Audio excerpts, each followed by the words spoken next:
حضرت ابو ہریرہ رضی اللہ تعالی عنہ سے روایت ہے کہ ہم رسول اللہ صلی اللہ علیہ وسلم کے ساتھ تھے، اتنے میں ایک دھماکے کی آواز آئی۔ رسول اللہ صلی اللہ علیہ وسلم نے فرمایا، تم جانتے ہو یہ کیا ہے؟ ہم نے عرض کیا، اللہ اور اس کے رسول خوب جانتے ہیں۔ رسول اللہ صلی اللہ علیہ وسلم نے فرمایا، ایک پتھر ہے جو جہنم میں پھینکا گیا تھا 70 برس پہلے، اب اس کی تہہ میں پہنچا۔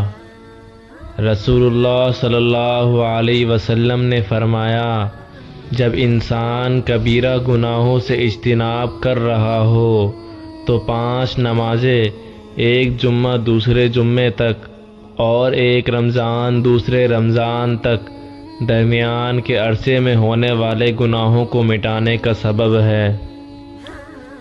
2 شخص کو دیکھ کر اللہ تعالیٰ مسکراتا ہے۔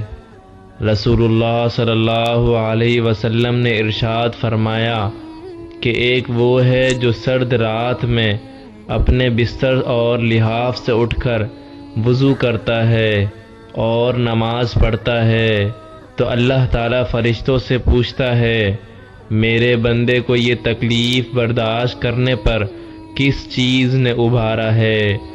فرشتے جواب دیتے ہیں کہ تیری رحمت کا امیدوار ہے اور تیرے عذاب سے ڈرتا ہے۔ اللہ تعالیٰ فرشتوں سے فرماتا ہے، گواہ ہو جاؤ، اس کی امیدیں پوری کر دی ہے۔